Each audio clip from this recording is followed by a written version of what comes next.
principal característica do filo artrópode está escrito no próprio nome deles. Por quê? Artro significa articulações e poda significa pés, pernas. Então, esse filo vai apresentar animais com pernas articuladas. Na realidade, a gente fala pernas, mas todos os apêndices dos artrópodes são articulados. A gente pode entender por apêndices aquelas estruturas que se projetam para fora do corpo do animal. Então, a gente pode entender como as asas, as pernas, as antenas, como sendo os apêndices. Então, todos esses apêndices serão articulados. Essa é a principal característica deste filo. A gente pode ver nessa imagem aqui, por exemplo, na antena desse inseto, diversas articulações. O que são articulações? Por exemplo, no ser humano são joelho, cotovelo, tornozelo. Então, aqui nesse inseto a gente consegue ver diversas articulações, por exemplo, na antena e aqui nessas peças bucais também. Nessa outra imagem, a gente consegue ver mais articulações, agora nas pernas, por exemplo. Então, aqui nessa abelhinha, aqui a gente consegue ver articulações nessa perna. A gente também percebe articulação aqui na base da asa e também na antena. Olha, uma série de articulaçõezinhas que a gente consegue perceber. Então, isso caracteriza o grupo artrópode, né? Os apêndices, todos os apêndices articulados. Outra característica marcante desses animais é que eles possuem um exoesqueleto feito de quitina. Exoesqueleto significa um esqueleto externo, porque exo significa externo. Então, o esqueleto desses animais ele está por fora do corpo deles. Esse esqueleto oferece uma proteção a esses animais. Só que ao mesmo tempo que oferece uma proteção, a quitina, que constitui esse exoesqueleto, ela é um carboidrato, que é bem rígido.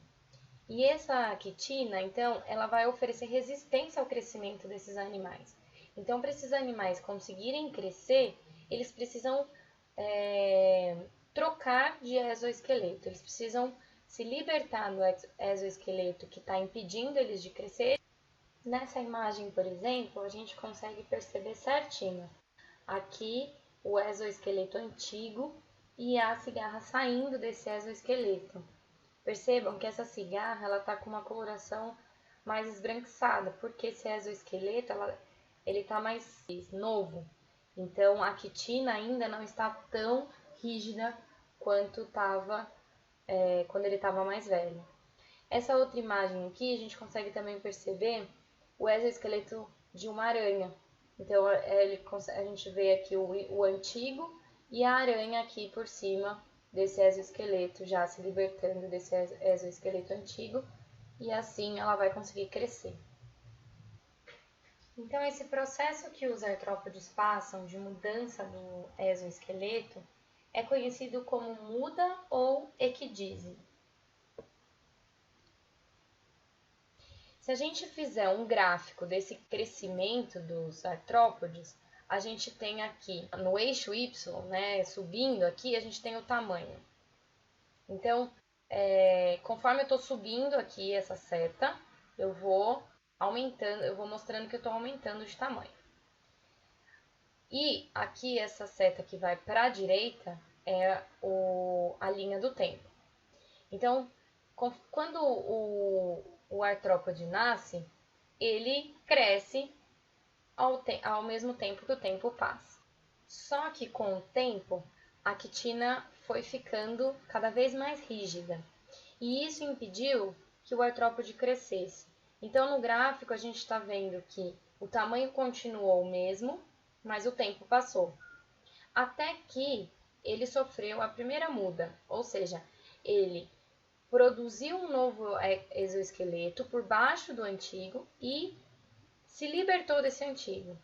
Quando ele passa por esse processo, o crescimento dele volta a acontecer. Então, ele voltou a aumentar de tamanho enquanto o tempo passava.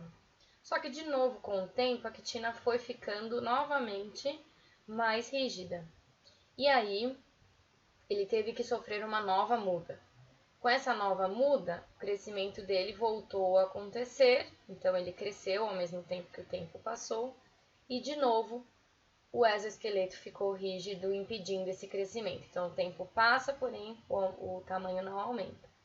Novamente, então, esse artrópode sofre uma nova muda e esse crescimento volta a crescer, volta a acontecer. Então, a quantidade de muda que o artrópode vai sofrer vai depender muito da espécie, né, do animal. Mas isso vai acontecendo até que esse animal morra ou até que ele pare de sofrer muda, dependendo da espécie. Então, esse gráfico ele é muito característico desse tipo de grupo, dos artrópodes. É um gráfico de crescimento em forma de escada, né? Então, é muito diferente do que a gente vê, por exemplo, em outros animais. O crescimento de outros animais, como que é? É exponencial no começo, né, da vida, no começo da linha do tempo, e depois de um tempo ele se estagna, ele para de acontecer e o animal fica do mesmo tamanho até o resto da sua vida.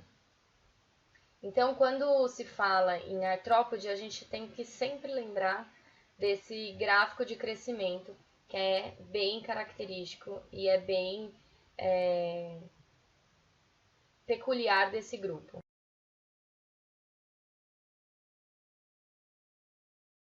O filartrópode é dividido em 5 classes. A classe hexápoda, a classe aracnida, a classe crustácea, a classe quilópoda e a classe diplópoda. Então agora a ideia é que os próximos vídeos a gente detalhe melhor cada classe e as características de cada uma. Tá ok? Espero que tenham gostado e até a próxima!